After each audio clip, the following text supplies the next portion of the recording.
Shalom, Youth GKI Prebun. Senang sekali saya dapat menyapa kalian minggu ini. Semoga semuanya dalam keadaan baik dan sehat. Jangan lupa ya untuk mengikuti jadwal ibadah Youth dan subscribe channel ini untuk update video lainnya. Walaupun belum dapat bertemu secara langsung, yuk tetap stay connect di Instagram PIC, Prebun Youth Community Fellowship NCG Online. Silakan tinggalkan komen untuk menyapa teman-teman di kolom komentar di bawah ya. Jangan lupa persembahan dapat diberikan via scan kode OVO, GoPay dan BCA. Selamat beribadah teman-teman. Jangan lupa minggu ini itu adalah minggu Advent yang pertama. Benar-benar kalian mempersiapkan untuk ibadah menyambut kita mengingat kehadiran Tuhan Yesus di dunia ini. Selamat beribadah, Tuhan memberkati.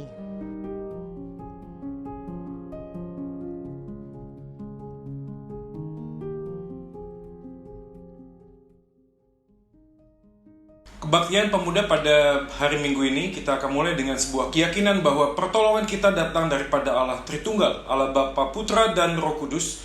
Turunlah atas kita sekalian berkat kasih dan anugerahnya yang melimpah. Amin.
Kawan-kawan Prebun Youth Community, senang sekali bisa berjumpa dengan kalian lagi meskipun masih terhalang oleh layar HP dan TV ya. Bersyukur sekali kita masih hidup sampai hari ini dan baru saja minggu lalu kita mengikuti perjamuan kudus. Dan hari ini juga merupakan minggu Advent yang pertama yang tadi disimbolkan dengan penyalaan lilin pertama. Lilin yang dinyalakan tadi mengingatkan kita secara simbolik bahwa Tuhan terus menyertai kita sampai nanti Tuhan datang kedua kali. Hari ini mari kita taruh segala beban dan pikiran kita tinggalkan, kita tanggalkan segalanya. Seperti yang Matius 11 ayat 28 katakan, marilah kepadaku semua yang letih lesu dan berbeban berat, aku akan memberi kelegaan kepadamu. Mari kita datang padanya, naikkan segala pujian dan syukur kita.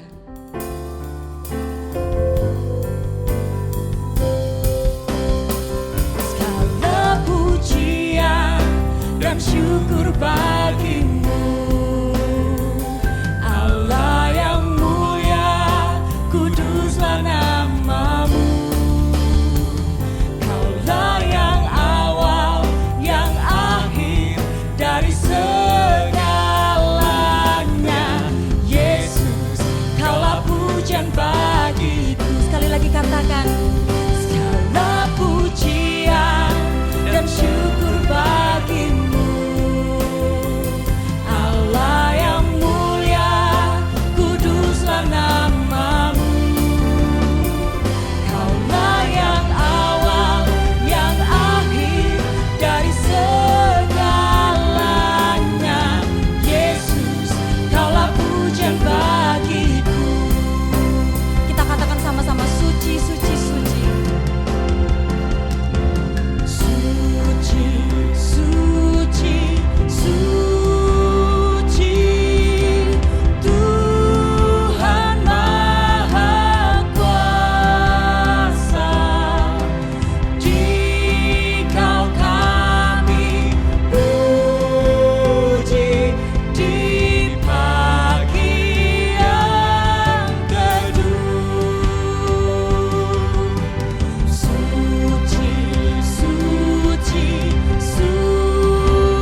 1 ayat yang ke-9.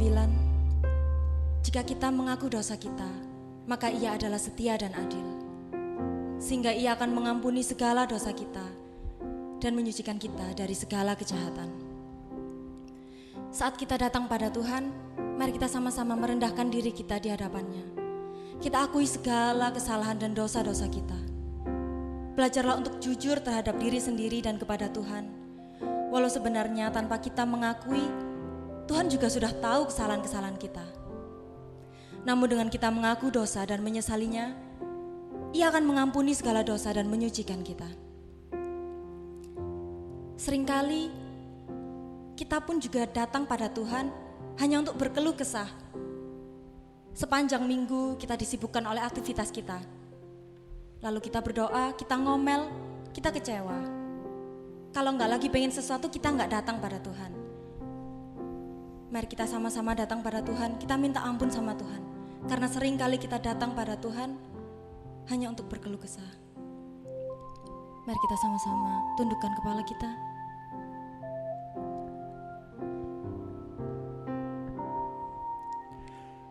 Seringkali ku datang Tuhan hanya karena sejuta keluhan. Seringkali ku lupa Tuhan, seharusnya ku datang dengan segenap rindu dari lubuk hatiku, dengan hasrat yang tulus, karena ku cinta padamu. Tak hanya memikirkan berkat yang kau berikan, sungguh hanya karena ku mengasihimu, Yesus. Dengan sikap berdoa, kita sama-sama naikkan. Seringkali ku datang Tuhan hanya karena sejuta keluhan.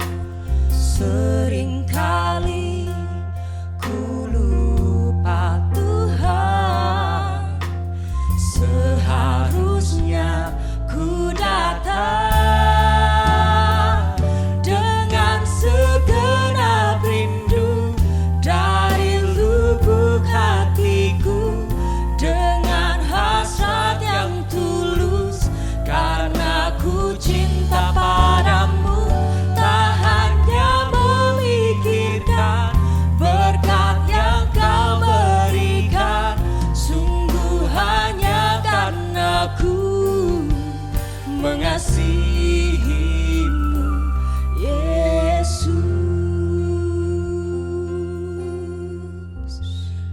Mari kita sama-sama berdoa. Tuhan Yesus, ini kami Tuhan, anak-anak-Mu, jiwa-jiwa yang terhilang, jiwa-jiwa yang menjauh daripada-Mu Tuhan. Kami sibuk dengan aktivitas kami, sekolah kami, kuliah kami, pekerjaan kami, dan aktivitas kami yang lainnya.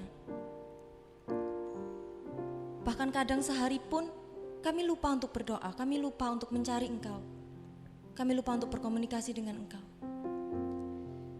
Tuhan, hari ini kami mau meminta ampun Tuhan.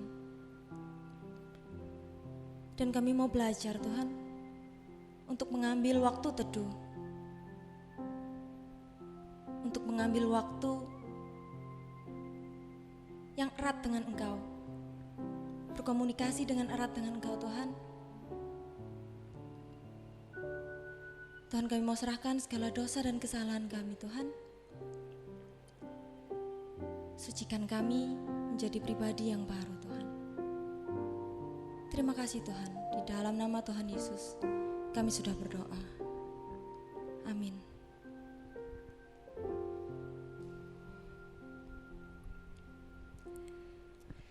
Matius 11 ayat yang ke-29, "Pikulah kuk yang kupasang dan belajarlah kepadaku, karena aku lemah lembut dan rendah hati, dan jiwamu akan mendapat ketenangan." Teman-teman, saya undang untuk bangkit berdiri. Kita siapkan diri kita untuk mendengarkan firman Tuhan, karena dekat Allah saja, hati kita tenang.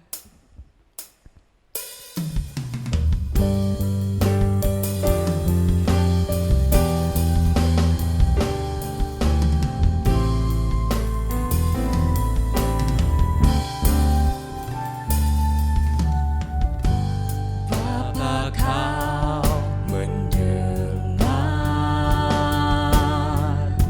seruan hatiku. Tak pernah kau lepaskan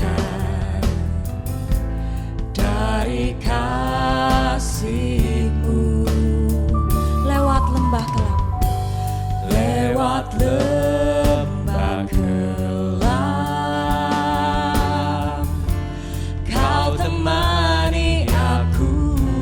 Roh-Mu bekerja selalu Tuhan. Roh-Mu bekerja selalu untuk kebaikanku. Mengalir kuasa dari tempat maha tinggi. Bapa kekal mulia, kau hadir di sini, memulihkan hati, menyembuhkan yang terluka. Ku kan tenang bersamamu, Bapa.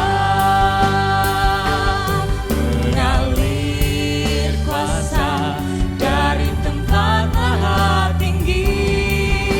Bapa kekal mulia, kau hadir di sini, memulihkan hati, menyembuhkan yang terluka. Ku kan tenang bersamamu, Bapa. Katakan sekali lagi, mengalir kuasa dari tempat maha tinggi. Mengalir kuasa dari tempat maha tinggi. Bapa kekal mulia, kau hadir di sini, memulihkan hati, menyembuhkan yang terluka. Ku kan tenang bersamamu, Bapa. Ku kan tenang bersamamu, Bapa. Ku kan tenang bersamamu,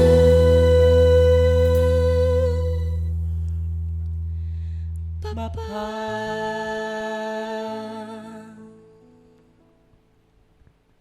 Mari kita berdoa sebelum mendengarkan firman Tuhan. Mari kita berdoa. Bapa di dalam surga, kiranya kesempatan kami boleh beribadah meskipun melalui online. Sekali lagi, kami percaya bahwa Tuhan yang hadir bersama kami dimanapun kami berada, dan kapanpun kami sedang melihat tayangan khotbah ini. Dan kami berdoa kiranya Allah Roh Kudus yang menyatakan akan kehendak-Mu dan rencana-Mu melalui firman Tuhan yang akan kami sama-sama renungkan.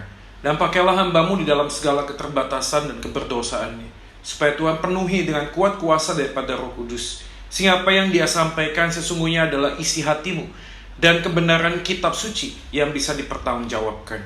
Kami serahkan perenungan firman Tuhan pada hari ini ke dalam tangan Tuhan. Kami sekali lagi memohon kasih karunia-Mu atas kami. Demi nama Yesus Tuhan kami, firman yang hidup, Tuhan dan Juru Selamat manusia satu-satunya, kami sudah berdoa dan memohon. Amin. Nah, teman-teman sekalian, selamat pagi, siang, atau malam. Tapi saya berharap kita bisa bersama-sama kebaktian pada hari Minggu pagi ini. Dan saya bersyukur sekali karena diberikan kesempatan untuk tetap melayani di dalam situasi yang seperti ini. Dan kita juga guys, kita juga bersyukur sekali karena kita masih punya kesempatan dan waktu. Bahkan akses yang baik untuk kita bisa dapat mendengarkan firman Tuhan. Karena kita percaya bahwa hidup manusia itu bukan hanya hal yang sifatnya itu lahiriah, tetapi kita juga membutuhkan asupan firman Tuhan, seperti Yesus yang berkata di dalam kitab suci bahwa manusia tidak hanya hidup dari roti saja, tetapi hidup dari setiap firman yang keluar dari mulut Tuhan. Dan kita langsung saja membuka Alkitab kita, teman-teman sekalian, dari Matius pasal yang ke-11. Matius pasal yang ke-11 ayat yang ke-25 sampai ayat yang ke-30. Matius 11 ayat 25 sampai ke-30. Saya akan bacakan bagi teman-teman sekalian. Demikianlah firman Tuhan. Pada waktu itu berkatalah Yesus, "Aku bersyukur kepadamu Bapa, Tuhan langit dan bumi, karena semuanya itu engkau sembunyikan bagi orang bijak dan orang pandai, tetapi engkau nyatakan kepada orang kecil. Ya Bapa, itulah yang berkenan kepadamu. Semua telah diserahkan kepadaku oleh Bapakku, dan tidak seorang pun mengenal anak selain Bapa, dan tidak seorang pun mengenal Bapa selain anak, dan orang yang kepadanya anak itu berkenan menyatakannya. Marilah kepadaku semua yang letih lesu dan berbeban berat, aku akan memberi kelegaan kepadamu. Pikulah kuk yang kupasang dan belajarlah padaku, karena aku lemah lembut dan rendah hati, dan jiwamu akan mendapat ketenangan. Sebab kuk yang kupasang itu enak dan bebanku pun ringan." Demikianlah firman Tuhan. Kita berbahagia kalau kita menjadi pelaku firman di dalam kehidupan kita hari lepas hari. Haleluya.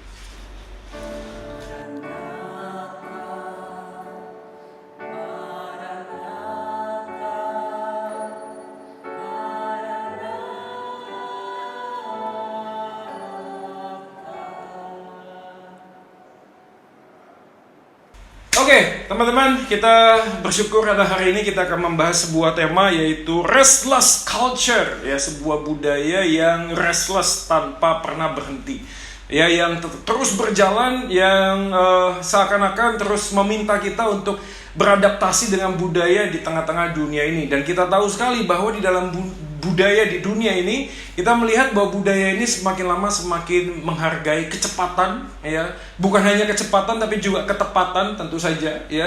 Untuk apa cepat tapi kalau tidak tepat, ya, kita akan berjalan di dalam sebuah dunia yang memang membuat segala sesuatunya semakin lebih mudah buat kita sendiri, ya. Kita tidak harus membahas itu terlalu dalam, tapi kita bisa melihat apapun hari ini dibuatkan instan. Kita lihat ada banyak, bukan hanya mie instan, ada juga bubur instan, ada makanan-makanan yang memang dikelola sedemikian rupa untuk memudahkan kita menggunakannya. Bukan hanya itu, tetapi juga kita lihat ada beberapa banyak hal yang sifatnya drive-thru, dan sekarang semuanya sifatnya online. Kita mengurus surat-surat juga bisa melalui online. Kita bisa punya makanan dengan cepat saji, ya, terlepas dari semua karbohidrat, semua kalori, protein yang memang dibutuhkan tubuh. Tapi anyway, by the way, kita memang juga melihat bahwa ini tidak lagi bisa terhindarkan.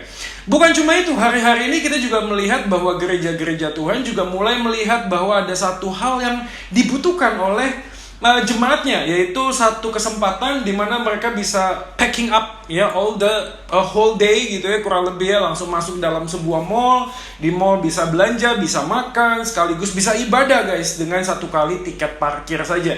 Dan ini tentu saja memudahkan dan membuat kita kemudian melihat bahwa budaya di sekitar kita, suka atau tidak suka, menuntut kita untuk hidup di dalam sebuah budaya yang cepat.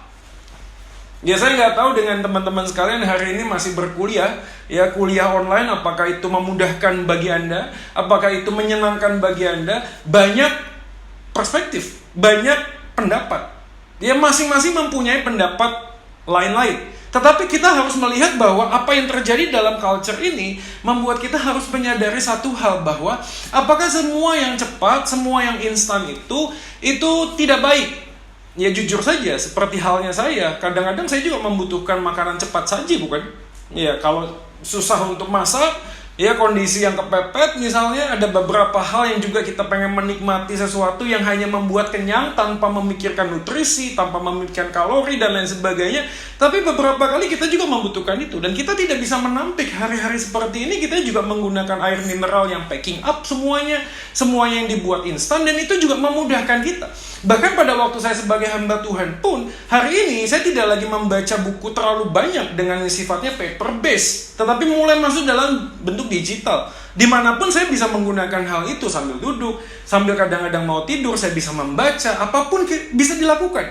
Dan suka atau tidak suka, hal ini kita harus akui, tidak hanya yang negatif, tapi juga ada hal yang positif. Tapi anyway, teman-teman sekalian, kalau kita ingin mengkritisi budaya yang ada di sekitar kita dan melihat di dalam tema kita hari ini, maka kita harus memikirkan ulang, bukan hanya sekedar cepat dan tepat, lambat atau cepat, apakah itu baik, apakah tidak baik. Bukan hanya itu guys, tetapi yang harus kita pikirkan adalah mengapa kita harus cepat. Karena saya yakin juga ada hal yang lambat yang harus kita lakukan. Benar gak sih? Ada banyak orang yang ngomong kalau jalan-jalan ke gunung, jalan-jalan ke pantai, kita menikmati sesuatu kan tidak pengen cepat-cepat. Kita tidak hanya pengen melihat sekilas begitu, kita ingin melihat detail. Bahkan kita kalau main di pantai, kita bisa menikmati pantai itu dengan sebuah pola yang sangat lambat kan? Kenapa? Karena kita sadar ada hal yang menarik ketika kita tidak hanya sekilas melihatnya, tapi menyelidiki dengan seksama. Demikian juga pada waktu kita bicara tentang pandemi COVID-19, kita pasti sama-sama agree. Kenapa? Karena membuat vaksin itu tidak mungkin bisa cepat. Membutuhkan ketelatenan, membutuhkan sesuatu yang detail. Dan itu memang harus dilakukan dengan lambat. Jadi kalau begitu, kita harus sadar bahwa di dalam konteks kehidupan kita, ada banyak hal yang memang harus cepat. Dan dibutuhkan kecepatan. Walaupun kita tahu kadang-kadang cepat itu menghilangkan progres, menghilangkan proses. Kita menghilangkan nilai-nilai yang harusnya diangkat lebih utama, lebih penting, tapi kita pengen cepat. Itu pasti totally wrong. Tapi kalau kita melihat tentang sesuatu yang lambat, sulit juga kalau hari-hari ini kita hidup dengan sebuah pola yang lambat. Seperti saya selalu bilang, kalau orang dunia mengatakan lambat asal selamat. Tetapi orang yang sudah selamat, ngapain lagi berlambat-lambat? Kita harus mengambil sebuah tindakan. Kenapa? Karena Alkitab mencatat, suatu kali kelak guys, akan datang malam. Ketika datang malam, tidak ada satu orang pun lagi yang bisa bekerja. Artinya waktu kita ini sangat terbatas. Maka kita tidak bisa lagi berlambat-lambat. Tapi sekali lagi, kalau begitu ada ketegangan antara cepat dan lambat. Ini bukan masalah bagaimana kita cepat, bagaimana kita lambat, tetapi adalah bagaimana kita memahami alasan mengapa kita harus melakukan itu dengan cepat, menggunakan ketepatan itu, dan bagaimana kita melihat budaya ini yang juga justru menekankan kecepatan sehingga menghilangkan prosesnya. Kalau orang lomba lari itu kan membutuhkan kecepatan. Walaupun kecepatan memang punya potensi membuat kita cepat lelah, cepat bosan. Tapi seorang pelari yang sedang berlomba dan bertanding, itu pengen cepat karena dia tahu bahwa ada sebuah tujuan yang akan dicapai ketika kecepatan itu membantu dia mencapai tujuan tersebut. Walaupun memang melelahkan, tetapi karena ada satu tujuan yang jelas, maka lelah dan letih itu pun mempunyai arti. Salah satu buku di buku Christian Mind dikatakan demikian, arti dari mental sekularisme orang Kristen adalah sekarang ini kita hanya bertemu dengan orang Kristen yang menyembah dan bermoral, tetapi bukan yang berpikir. Kita setuju bahwa kita harus hadir di rumah Tuhan pada hari Tuhan. Kita setuju bahwa berzina atau memfitnah adalah dosa. Tetapi sebagai orang-orang Kristen yang berpikir, kita tidak dapat membicarakan berbagai kontroversi politik, sosial, dan budaya yang membentuk semangat kehidupan intelektual dari banyak orang di dalam maupun di luar gereja. Dalam buku The Christian Mind ini sebenarnya ada sebuah otokritik buat kita orang Kristen sebagai gereja. Karena kita tidak lagi melihat budaya di sekitar kita dengan cara berpikir Kristiani. Ini yang saya katakan tadi di awal, bahwa ini bukan masalah lambatnya, ini bukan masalah cepatnya, ini bukan masalah bagaimana kita melihat sesuatu hal itu tanpa proses, dengan proses kita pengen mendapatkan hasil. Yes, itu pasti salah. Membutuhkan proses. Kalau tidak membutuhkan proses, maka kita pasti melawan kitab suci. Karena kitab suci mengatakan yang malas bekerja jangan makan. Setiap orang yang bekerja berhak mendapatkan upahnya. Dan pada waktu kita bekerja, sebuah proses yang panjang. Kita tidak mungkin bisa tiba-tiba jadi YouTuber terkenal tanpa sebuah proses perjalanan. Kita nggak mungkin tiba-tiba menjadi dokter yang terbaik tanpa melalui sebuah proses kuliah yang baik. Kita tidak mungkin menjadi seorang bisnismen kalau kita tidak punya pengalaman di dalam kita mengelola keuangan dan lain sebagainya. Semuanya membutuhkan proses. Yes. Tetapi apakah proses itu kemudian tereliminasi ketika kita melakukannya dengan cepat? Belum tentu. Sekali lagi, walaupun cepat berpotensi membuat kita lelah. Yes. Tetapi kita juga harus sadar bahwa kelelahan itu mempunyai arti ketika kita tahu bahwa ada tujuan yang ingin dicapai. Mental sekularisme orang Kristen adalah kita hanya bertemu dengan orang Kristen yang menyembah tanpa berpikir, guys. Dan ini adalah ketegangan yang terjadi dalam gereja ketika gereja kemudian juga menambahkan beban tertentu kepada setiap jemaatnya sehingga mereka tidak lagi bisa melihat kehidupan yang indah di dalam Kristus. Ada sebuah ketegangan antara antinomos yang kita bisa gambarkan tentang anti proses. Tidak ada hukum, kita sudah dalam kasih karunia Tuhan, antinomian. Artinya kasih Tuhan itu begitu sangat besar sehingga pada waktu kita bersalah sekalipun Tuhan pasti mengampuni, sudah. Kita hidup dalam kasih karunia. Tetapi di satu ketegangan yang lain ada orang yang justru legalitas, yaitu hidup dengan segala hal ritual dan semua hal yang dijadikan proses justru menjadi Tuhan di dalam kehidupannya, yaitu menekankan sebuah kehidupan yang bersandarkan kepada sebuah aturan-aturan. Dan kalau kita membaca Matius yang ke-11, kita bisa langsung melihat bahwa inilah yang terjadi kepada orang Yahudi saat itu. Kalau kita melihat misalnya ayat 25, pada waktu itu berkatalah Yesus, aku bersyukur kepadamu Bapa, Tuhan langit dan bumi, karena semuanya itu engkau sembunyikan bagi orang bijak. Apa maksud arti kata sembunyikan? Apa yang Yesus maksudkan dengan menyembunyikan? Maka kita bisa melihat bagian ini di dalam konteks bagian ayat pasal sebelumnya, yaitu ayat 20. Lalu Yesus mulai mengecam kota-kota yang tidak bertobat, sekalipun di situ ia paling banyak melakukan mukjizat-mukjizatnya. Lalu dia menekankan beberapa kota di sana. Apa maksudnya? Apa yang disembunyikan? Yaitu ketika Yesus menyatakan dirinya sebagai Mesias, dirinya sebagai jalan, dirinya sebagai kebenaran, dirinya sebagai sumber kehidupan itu, tetapi orang Yahudi justru menutup mata.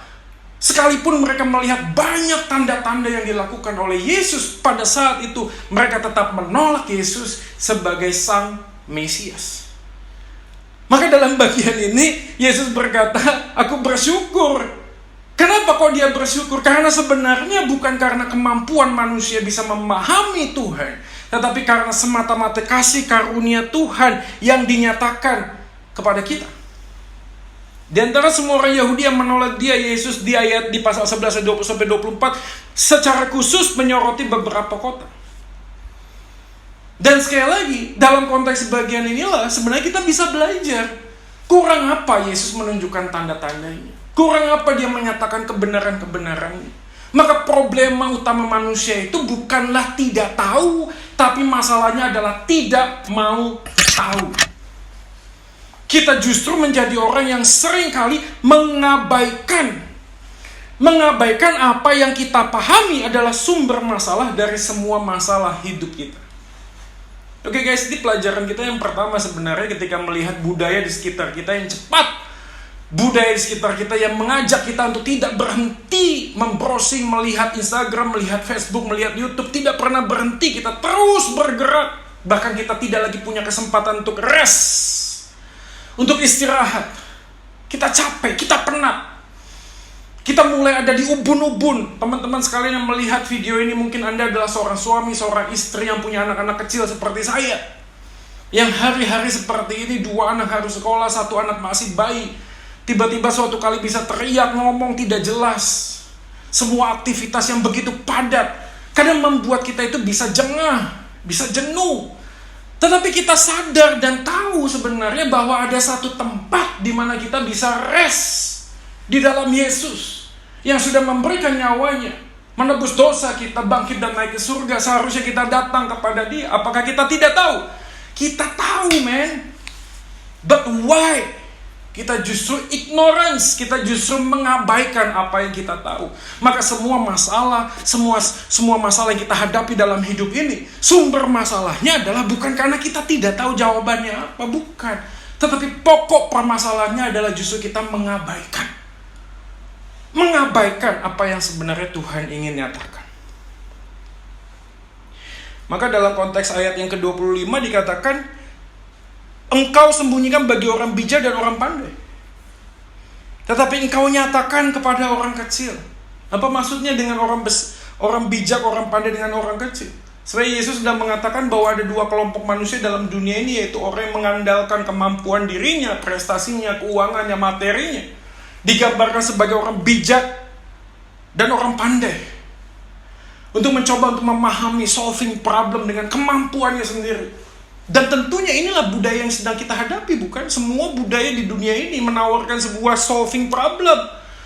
But how come semua yang kita tahu tidak membuat masalah kita semakin baik, semakin terselesaikan? Why?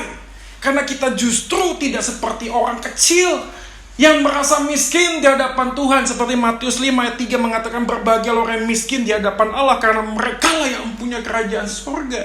That is the key. Inilah kuncinya.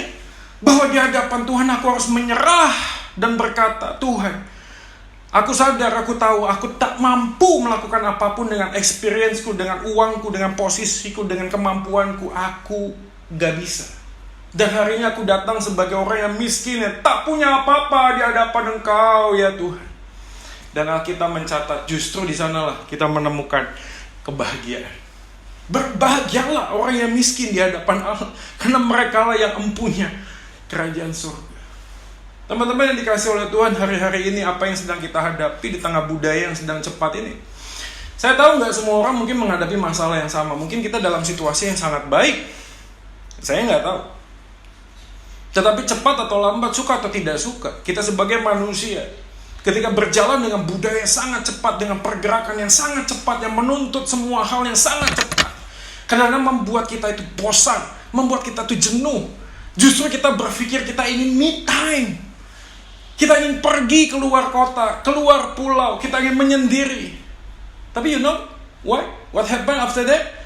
Kita become exhausted, tau gak sih? Setelah kita liburan dan pulang, masalah tetap ada, bahkan bertumpuk, men. Dan ketika masalah tetap ada bertumpuk, apakah kita mau escape lagi dari semua ini dan kita mengatakan kita mau pergi lagi ke hotel, kita mau pergi lagi ke gunung, kita mau having fun? No, this is not about me time. This is about me and God time. Yang kita butuhkan adalah bukan me time. Yang kita butuhkan adalah me and God. Relationship, personal, intimacy time together. Tanpa itu, guys, kita gak akan pernah menemukan sebuah kelegaan.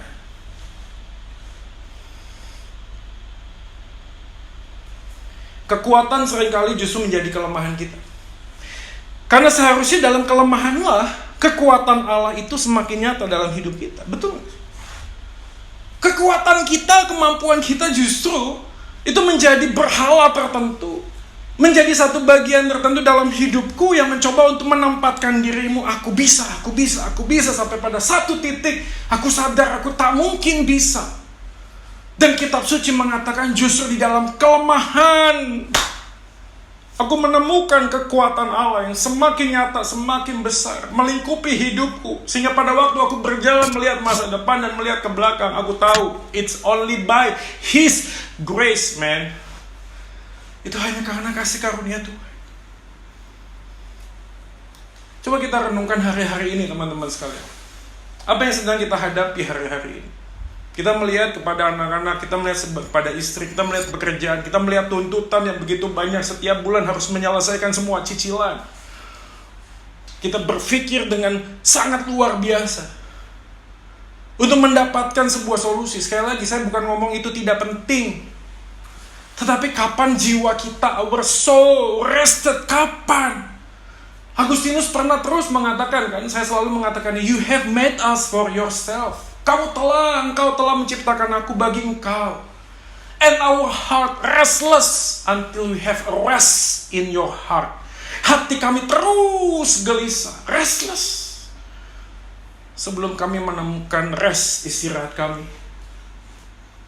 di hati Tuhan. Hari-hari yang seperti ini kadang membuat kita sulit sekali untuk menjalani kehidupan karena kita tidak datang kepada Tuhan. Maka ayat 28 mengatakan, marilah kepadaku semua yang letih lesu. Inilah respon Yesus. Melakukan sesuatu yang tidak kita suka berdasarkan sebuah tuntutan akan menjadikan kita budak atas tuntutan itu sendiri.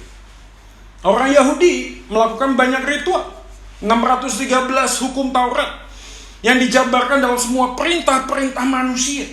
yang harus dilakukan oleh orang Yahudi. Membuat mereka jengah, mereka letih, mereka lesu. Mereka datang ke bait Allah tapi tidak berjumpa dengan Allah. Mereka hanya membawa segala sesuatu, mempersembahkan yang terbaik. Tapi justru di dalam satu titik mereka tidak menemukan Tuhan. Dan bukankah ini yang sering terjadi di dalam kehidupan kita, guys? Pada waktu kita saat teduh, pada waktu kita dengarkan khotbah yang seperti ini, kita kadang-kadang bisa mempercepat nontonnya. Atau bahkan ada anak pemuda yang mengatakan, Kak Jo, ya kalau nonton khotbah itu setiap bulan 1 kali saja. Setiap minggu saya ropel, minggu terakhir 3 kali khotbah saya dengerin semuanya. Kita cenderung bosan, kita cenderung jenuh. Why? Karena kita terkungkung di dalam sebuah tuntutan agamis, guys. Kita enggan lagi untuk datang beribadah dengan hati yang sungguh-sungguh. Karena kita selalu bertanya, aku gak dapat apa-apa. Aku gak dapat apa. Teman-teman yang dikasihi Tuhan, coba renungkan sejenak kehidupan kita hari ini. Apakah beribadah itu hanya menjadi sebuah tuntutan? Apakah bekerja hanya menjadi sebuah tuntutan yang kita nggak akan pernah bisa pahami dan kita nggak bisa mengerti? Kita melakukan apa yang sebenarnya kita juga nggak suka. Kita pengen sekali berhenti, tapi entah kenapa saya harus lakukan ini. Kenapa? Karena tuntutan-tuntutan di dalam keluarga, dalam rumah, bahkan di hadapan Tuhan saya harus kerjakan. Oleh karena itu saya sadar bahwa kalau kita melakukannya tidak dengan sebuah tujuan yang jelas dan alasan mengapa yang kita jawab, maka semua yang akan kita jalani di dalam kehidupan di dunia ini akan menunjukkan kepada kita kelelahan dan keletihan. Why? Restless culture. Budaya yang selalu menuntut kita untuk berjalan. Bukan hanya berjalan, berlari dengan cepat berlari. Kalau kamu tidak berlari, kamu akan ketinggalan. Dan entah mengapa pada waktu kita tidak berlari, yang terjadi adalah kita justru takut tentang pandangan orang lain kepada kita, bukan? Kejenuhan terjadi bukan karena banyaknya aktivitas, tapi karena minimnya relasi dengan Tuhan. Yes. Di sini poinnya, guys. Hari ini kita beribadah, kita punya banyak kegiatan. Kita punya banyak aktivitas. Entah itu bersama dengan istri, bersama dengan pacar kita, bersama dengan keluarga kita, bersama dengan orang tua kita. Ada teman-teman yang mungkin hari ini sedang merintis produk baru mungkin. Entah itu memasak, berjualan online mungkin. Dan ada satu tuntutan tertentu, target tertentu, dan which is itu bukan salah gitu loh.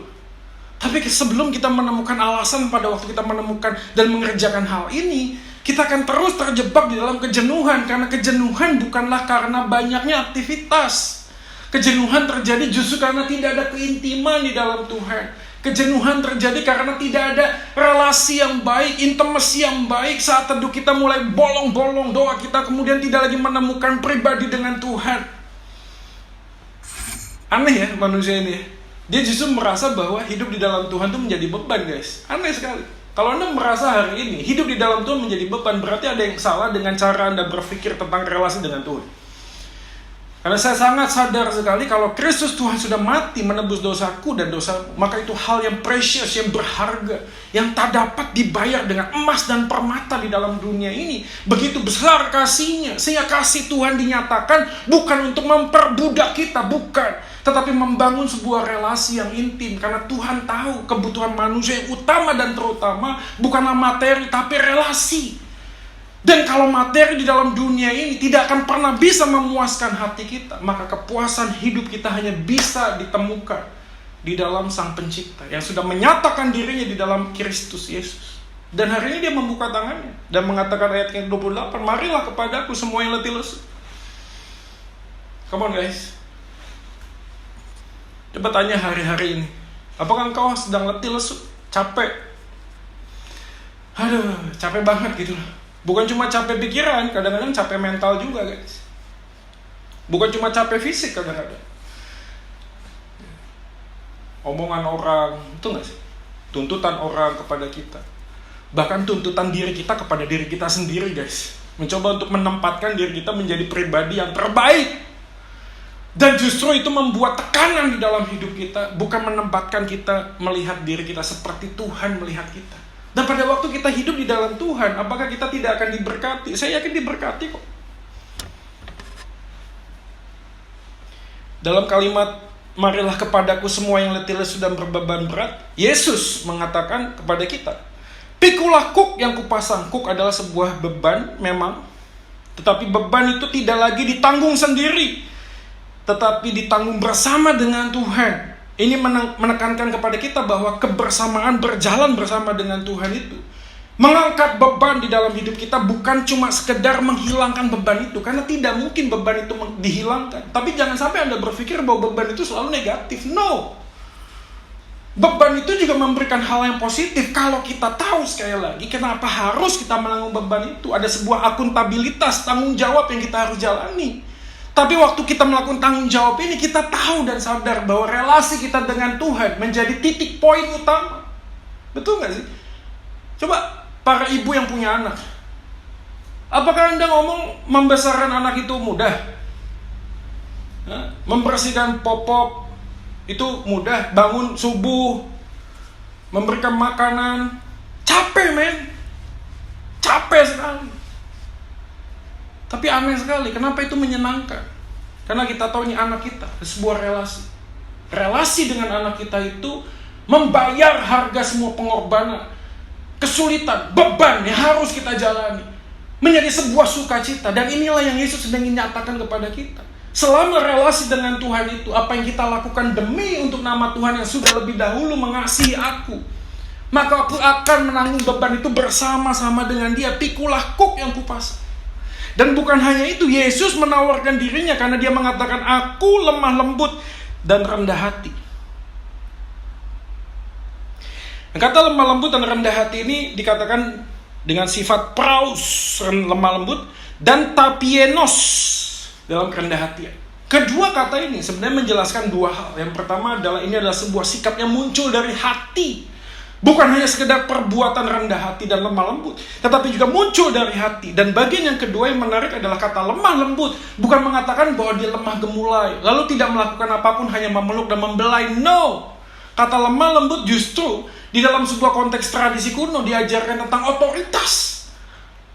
Maka kelemah lembutan menjelaskan kepada kita bahwa Dia yang berotoritas itu mau menegur kita ketika kita melakukan sesuatu yang tidak sesuai dengan apa yang seharusnya. Maka ini menarik sekali. Ketika Yesus berkata, marilah kepadaku karena aku lemah lembut dan rendah hati, Yesus mengatakan karena aku memberikan teguran kepadamu. Guys, kadang kita tuh gak suka ditegur. Ditegur memang sakit. Tapi sadarkah kita lebih sakit kalau dicuekin? Karena sejatinya cinta itu gak pernah nyuekin. Tapi sebaliknya teguran adalah bentuk lain dari sebuah cinta sejati. Kadang-kadang memang kita ditegur gak enak. Tapi come on, hari ini kalau kita ditegur, bahkan ketika kita ditegur oleh Tuhan, oleh firman Tuhan, kita harusnya mengucap syukur. Wah, itu adalah bentuk cinta kasih Tuhan kepada kita. Dia pengen kita kembali straight forward. Akuilah Dia dalam segala lakumu, maka Dia akan meluruskan jalanmu, guys. Amsal 3 ayat 6.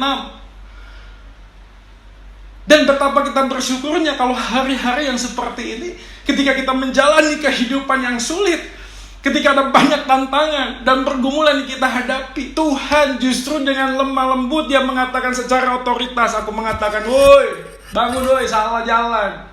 Come on. Balik. Dan pada waktu kita ditegur oleh Tuhan, disitulah semakin nyata ada kelegaan. Wah. Oh ya. Seneng banget rasanya ketika kita tahu kita sedang melakukan sesuatu yang salah dan orang lain ngomong begini, woi salah. Dan pada waktu kita mengakui, ya benar ya gue salah, maka kembali balik kepada jalan yang benar. Di sanalah firman Tuhan mengatakan, marilah kepadaku yang letih lesu, aku memberikan kelegaan kepadamu. Kalau melalui firman Tuhan ini kita ditegur, kita bersyukur. Tegurannya bentuk apa? Macam-macam. Saya nggak tahu. Apakah pada waktu kita mengandalkan diri kita sendiri?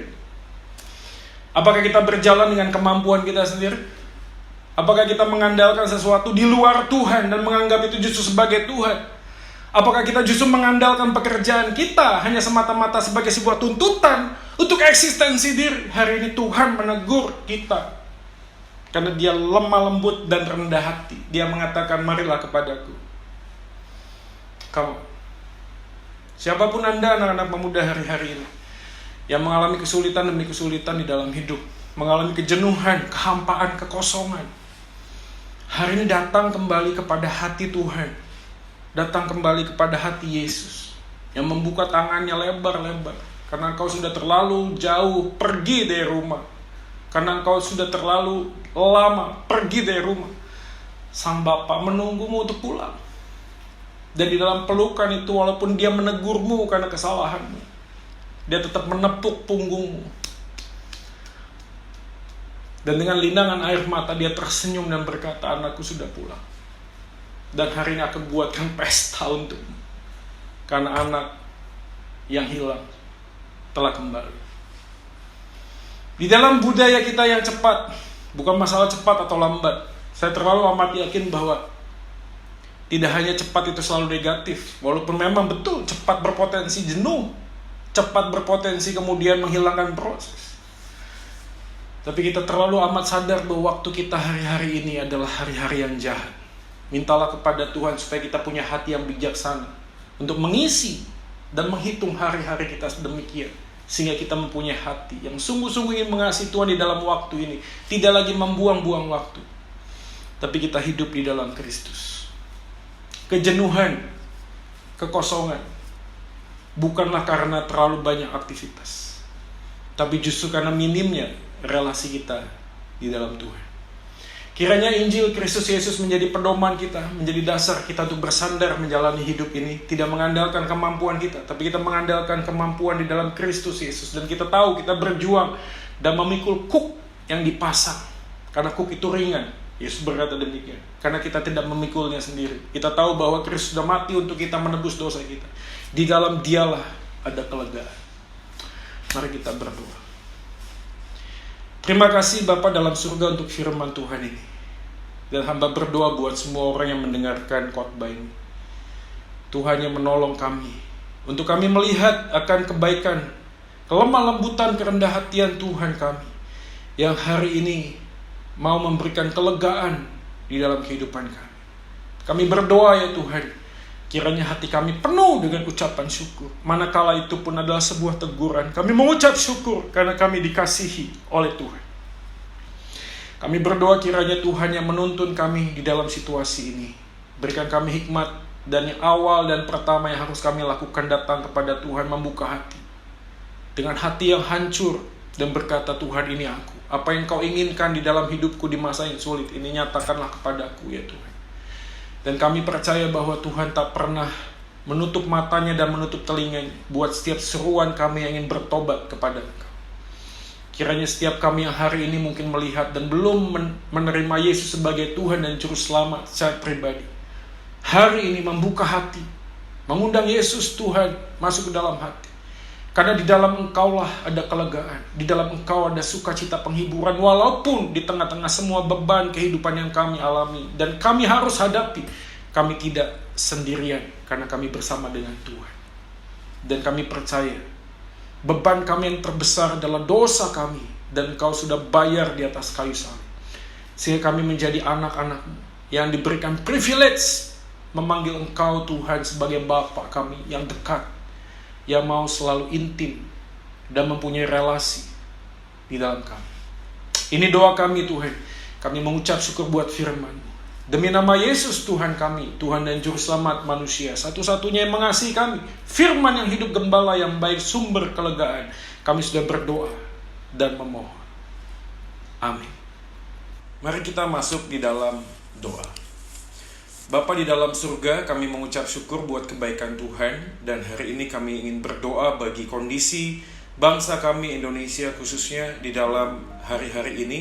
Di tengah-tengah kesulitan ekonomi yang masih berlangsung, pandemi yang masih berlangsung, kali ini kami tetap memohon kepada Engkau, kiranya Engkau boleh beranugerah atas kami, memberi kepada kami keteguhan hati dan berkati dan menolong pemerintah dalam mengambil keputusan.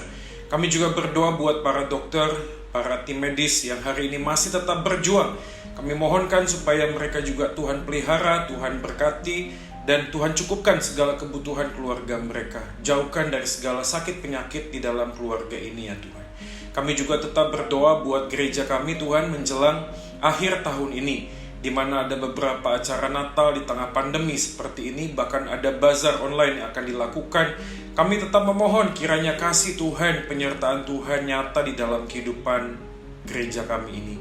Kami juga berdoa buat FCG Care Group yang sedang berlangsung dan tetap berjalan hari ini. Mohon supaya hati kami tetap dibakar oleh kasih daripada Kalvari, daripada kuasa Roh Kudus, sehingga kami mempunyai hati untuk tidak hanya mencari kepentingan diri kami, tetapi kami juga boleh berbagi berkat bagi orang-orang di sekitar kami.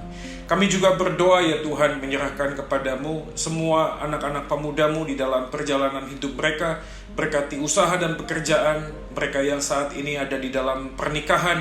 Kami juga mohonkan kalau Engkau berkenan, berikanlah anak-anak kepada keluarga mereka. Bahkan yang mempersiapkan pernikahan sekalipun, kami tetap memohon kiranya kasih Tuhan ada bersama dengan mereka, dan semua persiapan mereka boleh meminta hikmat kepada Tuhan dan menjaga tensi emosi mereka, karena kami tahu ini tidaklah mudah untuk mempersiapkannya. Tapi kami percaya kasih Tuhan ada bersama dengan kami. Kami juga berdoa ya Tuhan buat anak-anak pemudamu yang sekiranya hari ini sedang dalam keadaan sakit. Tuhan juga menolong, Tuhan juga memberkati orang tua kami dimanapun mereka berada, supaya mereka tetap sehat di dalam situasi yang seperti ini. Ini doa kami ya Tuhan, kami percaya Engkau mendengarkan doa kami, karena kami memohonkan doa kami ini hanya di dalam nama Yesus Tuhan kami, Tuhan dan Juru Selamat kami yang hidup, yang sudah mengajarkan kami berdoa demikian. Amin.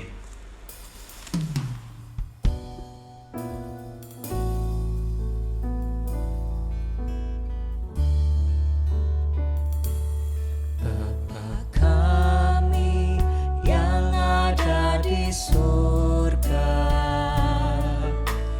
dikuduskanlah namamu, datanglah kerajaanmu, jadilah kehendakmu di bumi seperti di surga. Beri kami hari ini makanan yang secukupnya. Ampuni salah kami seperti kami ampuni yang bersalah pada kami. Jangan bawa kami dalam pencobaan, melainkan lepaskan kami dari yang jahat. Sebab Kaulah yang punya kerajaan dan kuasa dan kemuliaan sampai selama-lamanya. Amin. Amin.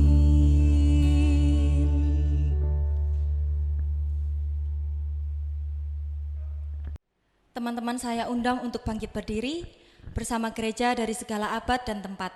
Mari kita perbarui pengakuan iman rasuli. Aku percaya kepada Allah, Bapa yang Maha Kuasa, Khalik langit dan bumi, dan kepada Yesus Kristus anaknya yang tunggal Tuhan kita, yang dikandung daripada Roh Kudus, lahir dari anak darah Maria, yang menderita sengsara di bawah pemerintahan Pontius Pilatus, disalibkan, mati dan dikuburkan, turun ke dalam kerajaan maut. Pada hari yang ketiga, bangkit pula dari antara orang mati, naik ke surga, duduk di sebelah kanan Allah, Bapa yang Maha Kuasa. Dan dari sana ia akan datang untuk menghakimi orang yang hidup dan yang mati. Aku percaya kepada Roh Kudus, gereja yang kudus dan am, persekutuan orang kudus, pengampunan dosa, kebangkitan orang mati, dan hidup yang kekal. Amin. Selamat malam teman-teman pemuda GKI Pragbun. Namaku Raven, aku anggota GKI Pragbun juga yang sekarang lagi studi di Seattle di Amerika. Aku malam ini mau sharing sedikit tentang gimana aku ngerasa Tuhan dan menyertai aku di masa-masa pandemi ini dan mungkin jauh dari rumah. Dan di Amerika kalau teman-teman ngikuti berita juga akhir-akhir ini sering ribut dari pemilihan presiden sampai protes Black Lives Matter. Kalau aku sih sebenarnya nggak melihat protes-protes ini sebagai hal yang bertentangan dengan penyertaan atau damai sejahtera dari Tuhan. Justru protes-protes yang menuntut keadilan bagi sesama, kalau menurutku itu justru dari Tuhan. Dan kita orang Kristen harus mendukung. Jadi kalau aku ngikutin juga di Indonesia ada protes melawan kerusakan lingkungan, melawan keadilan untuk buruh, dan juga untuk melawan rasisme orang di Papua. Aku justru lihat Tuhan di situ. Aku percaya bahwa damai sejahtera Tuhan itu bukan berarti nggak ada yang ribut. Meskipun bukan berarti semua yang ribut itu benar. Tapi bahwa damai sejahtera Tuhan itu bukan ditentukan sama perasaan ketenteraman yang individualis. Jadi aku percaya bahwa kita sebenarnya harus ngelakuin bagian kita sendiri. Contohnya waktu itu aku akan guru ngajar, aku bilang ke kelasku, kamu kalau butuh waktu ekstra untuk tugas karena protes kabarin. Dan untuk bacaan-bacaan di kelas, untuk teks-teks kelas, aku pun buat yang relevan supaya muridku pun bisa ngerti sistem rasisme di Amerika. Jadi aku pun juga mau melakukan bagianku sendiri. Jadi itu aja. Thank you. 2 Korintus 8 ayat 12. Sebab jika kamu rela untuk memberi, maka pemberianmu akan diterima. Kalau pemberianmu itu berdasarkan apa yang ada padamu, bukan berdasarkan apa yang tidak ada padamu. Mari kita memberikan persembahan.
Satu dalam doa.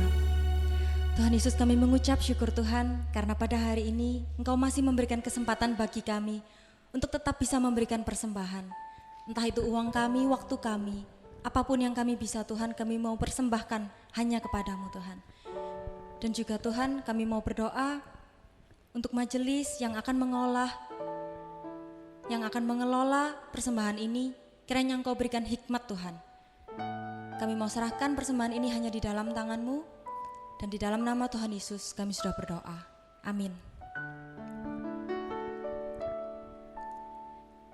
Teman-teman, seperti yang sudah diberitakan melalui firman Tuhan, janganlah kita mengandalkan kekuatan kita sendiri, kita cari waktu teduh, kita cari waktu berdua dengan Tuhan, dengan tinggal tenang dan diam.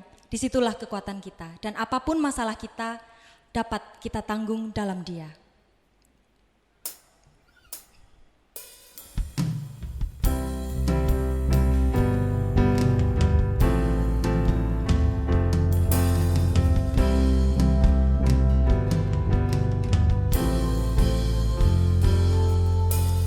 Penolong yang selalu setia, memenuhi keperluanku. Tak pernah Dia mengecewakan. Yesusku tak pernah gagal. Segala perkara dapat ku tanggung di dalam Dia yang memberi kekuatan. Tuhan Yesus penolong dan sahabat. Tetap percaya Tuhan setia. Segala perkara dapat ku tanggung di dalam Dia yang memberi kekuatan. Tuhan Yesus penolong dan sahabat. Tetap percaya Tuhan setia. Tetap percaya Tuhan setia. Tetap percaya Tuhan setia.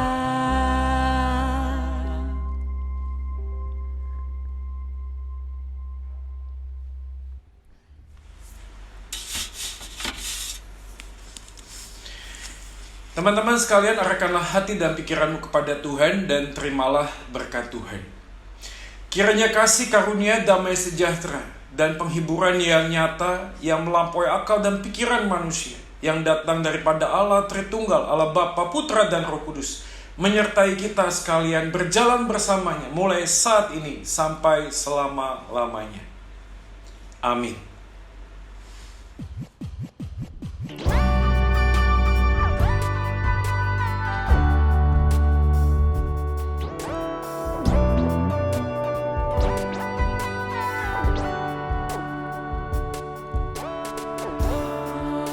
Maranatha, Maranatha, Maranatha,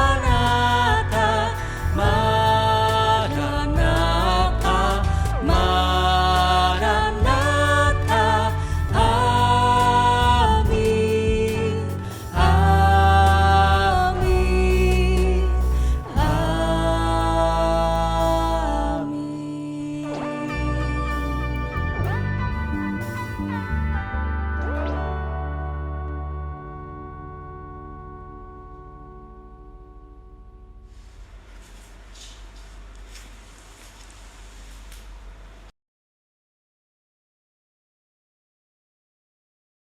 Selamat hari Minggu, Tuhan memberkati. Sampai kita berjumpa di dalam kebaktian yang akan datang.